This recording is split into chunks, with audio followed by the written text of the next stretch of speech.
Hi guys, welcome back to Saritha official. చూడడానికి దోస్తులు ఎంత పంట అంతా పాడైపోయింది వానం చేయబట్టి. మొత్తం ఒక 5-6 ఎకరాలు మొత్తం వరంతా వండుకునేది ఫ్రెండ్స్. ఎట్లా బతుకుడు వాళ్ళు, ఎంత కష్టపడితే అదంతా చేతికి వస్తుందని ఇన్ని ఆశలు పెట్టుకున్నారు. మొత్తం ఖరాబ్ అయింది ఫ్రెండ్స్. ఇదంతా మేము ఇక్కడ ఉన్నప్పుడు మాకు తెలిసిన వాళ్ళే అట్లా మొత్తం అట్లా అయినాక మస్తు గుండెలు వాడుతున్నారు ఆయన అయితే చూసుకొని. ఇట్లా అయినాక ఎట్లా వాళ్ళకి ఎంత ధైర్యం రావాలి. ఇట్లా పంట అయినాక అది ఎంత పోసిన మిషన్ పెట్టి పోసినా కూడా ఆడికాడికే అది ఏమవుతుందో ఏం పోతాయి అన్నది కూడా లేదు.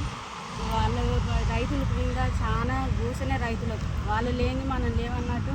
వాళ్ళు ఇంత అన్నం వెళ్ళేది, ఇది వాళ్ళు రైతులు పండిస్తేనే మనకి ఇంత అన్నం. కానీ ఇంత దారుణం అయితే ఎప్పుడు కాలేదు దోస్తులు. ఇక్కడి నుంచే మొత్తం ఎంత పంట ఉన్నదో అంత పంట మొత్తం పండుకున్నది ఫ్రెండ్స్. మొత్తం ఈ నుంచే ఆడదాకా మొత్తం పండుకున్నది ఫ్రెండ్స్. అదంతా ఎట్లా కోసుకున్నాడు కింద మళ్ళీ మొలకలు ఎగురొస్తుంది. మళ్ళీ వాళ్ళకి రైతులు అంటేనే చాలా కష్టం. ఎంతో ఆశలు పెట్టుకుంటారు పంట మీద. పంట పండాలి, ఏదన్నా తెచ్చుకోవాలి, చేయాలి. అప్పులు తెచ్చిన ఎక్కడికైనా అప్పులన్నా తీరాలి కదా చూసి. అట్లా అయినాక ఎట్లా అవుతుంది ఆ పంట, ఎట్లా ఉన్నది అటు ఇట్లా పత్తి కూడా అట్లనే ఉన్నది. అంత బురదలు అంతా ఖరాబ్ అయింది పత్తి అయితే.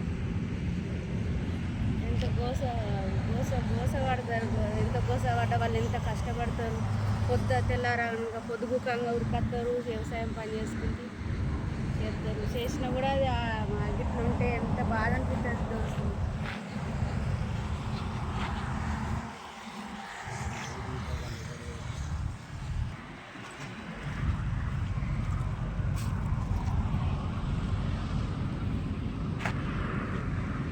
చూడు దోస్తులు ఎంత పెద్దగా ఉన్నదో. అక్కడి నుంచి ఇక్కడ దాకా మొత్తం వరంతా గాడుపు, మొత్తం వానకు మొన్నటి వానకు గాడుపు మొత్తం కిందికి నేల కొరిగిపోయింది దోస్తులు. ఎంత గుండెలు బాదుకోవాలి వ్యవసాయం చేసేటప్పుడు రైతులు. మా వీడియోలు ఇంకా కావాలంటే దోస్తులు సబ్స్క్రైబ్ చేసుకొని లైక్ కొట్టండి, కామెంట్ పెట్టండి. ఇంకా కావాలని అంటే మంచి వీడియోలు పెడతాం దోస్తులు, చూడండి.